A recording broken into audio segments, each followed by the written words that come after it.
Hello மக்களே, welcome to day 10 of our challenge. இந்த challenge ஆரம்பித்ததுலேருந்து எனக்கு ரொம்ப நல்லா போயிட்டுருக்கு. ஒரு மாதிரி ரொட்டீனே செட் ஆயிடுச்சு. அண்டு வேலை வந்து அமேசிங்காக போயிட்டுருக்குங்க. பிகாஸ் நம்மளுக்கு தேவையானதில் மட்டும்தான் நம்ம கான்சென்ட்ரேட் பண்ணுறோன்றதுனால. ஆக்சுவலி என்னென்னா, இப்போது ஏதாவது ஒரு பேட் ஹேபிட்டை தடுக்கணுன்னா அதை தடுக்கணும்னு சொன்னால் அது முடியவே முடியாது. அதுக்கு பதிலாக இந்த மாதிரி நிறைய குட் ஹேபிட்ஸை ரீப்ளேஸ் பண்ணிட்டீங்கன்னு வச்சுக்கோங்களேன், தானாக அதெல்லாம் ஆட்டோமேட்டிக்காக நின்றுடுது. எனக்கு ரொம்பவே நல்லா போயிட்டுருக்கு. லைக் ப்ரோட்டீன் அண்ட் ஃபைபர் நான் சொல்லவே தேவையில்லை. நான் அதை தான் நிறைய இதில் காமிச்சிட்ருக்கேன். And conscious social media usage வந்து ரொம்ப நல்லா போயிட்டு இருக்குது.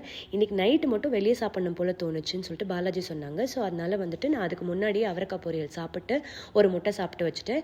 ஸோ இப்போ வந்துட்டு ஒரு கொஞ்சம் சிக்கன் லாலிபாப்லேருந்து ஆரம்பிச்சு, அதுக்கப்புறமா வந்து பாஸ்மதி ரைஸ் பிரியாணி இருந்துச்சு. அதுக்கப்புறமா இந்த மாதிரி சாட் ஐட்டம்ஸ் சாப்பிட்டு முடிச்சிட்டேன். நீங்களே என்னோடய பிளேட் பார்க்கலாம் நான் எப்படி ஆரம்பிச்சேன்னு சொல்லிட்டு. ஸோ வெளியே சாப்பிட்றது வந்துட்டு தப்பு இல்லை, ஆனால் அதை முடிஞ்ச வரைக்கும் வாய்ஸாக சாப்பிட்றது ரொம்ப நல்லது.